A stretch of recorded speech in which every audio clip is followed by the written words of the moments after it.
ఈరోజు కేశవరావు గారు లేకపోతే ఈ వేదిక మీద ఉన్న పెద్దలందరూ అక్నూరు మురళీ గారితో సహా మొదలు పెడితే డాక్టర్ మర్రి చెన్నారెడ్డి, జైపాల్ రెడ్డి గారిని ఇలాంటి వాళ్ళను కూడా తీసుకుంటే ప్రభుత్వ పాఠశాలల్లో చదువుకొని వచ్చిన వాళ్ళు, ఈ దేశ ప్రధానమంత్రిగా పనిచేసిన పివి నరసింహారావు గారు కూడా ప్రభుత్వ పాఠశాలల్లోనే చదువుకున్నాడు.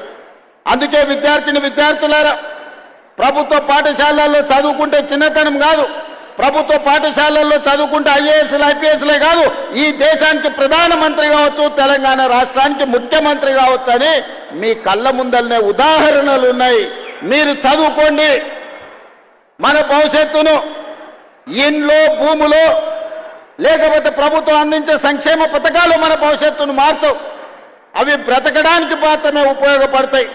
మన భవిష్యత్తులు మారాలి, మన తలరాతలు మారాలి, మన తల్లిదండ్రుల ఆత్మ గౌరవంతో తలెత్తుకొని మన గ్రామంలో, మన జిల్లాలో తిరగాలి అనంటే విద్యలో రాణించాలి. ఐఏఎస్లు ఐపీఎస్లు కావాలి, డాక్టర్లు, లాయర్లు, ఇంజనీర్లు కావాలి. ఈ దేశానికి నాయకత్వం అందించే నాయకులు కావాలి. అలా తయారైనప్పుడే మన ఊరికి, మన ప్రాంతానికి, మన రాష్ట్రానికి వన్నె వస్తుంది, పేరు వస్తుంది. అందుకే మిత్రులారా, ఎవరెన్ని మాట్లాడినా, ఎవరెన్ని విమర్శలు చేసినా, ఈనాడు విద్యాశాఖను ప్రక్షాళన చేసి విధ్వంసమైన విద్యా వ్యవస్థను వికాసం వైపు నడిపించాలి. కేజీ నుంచి పీజీ వరకు అద్భుతమైన విద్యను పేదలకు అందించాలి. విద్యనే కాదు, క్రీడలలో ప్రోత్సహించాలని ఈనాడు తెలంగాణ పబ్లిక్ స్కూళ్ళు నర్సరీ నుంచి 12th వరకు పెట్టుకున్నాం.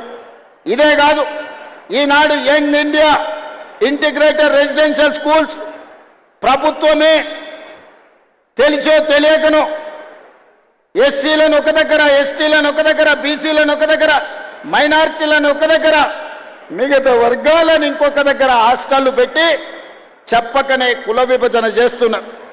మన మధ్యలో కులాల మధ్యన గోడలు కడుతున్నారు. నేను ఆలోచన చేసిన, కుల వ్యవస్థ నిర్మూలన జరగాలంటే ఈ అడ్డు గోడల్ని కూల్చాలని young India integrated residential schools ప్రారంభించి SC, ST, BC, minority, upper caste అందరినీ 500 మంది విద్యార్థులను, 2500 మంది విద్యార్థులను 25 ఎకరాలలో అద్భుతమైన ఇంటిగ్రేటెడ్ రెసిడెన్షియల్ స్కూల్స్ని డిజైన్ చేసినాము.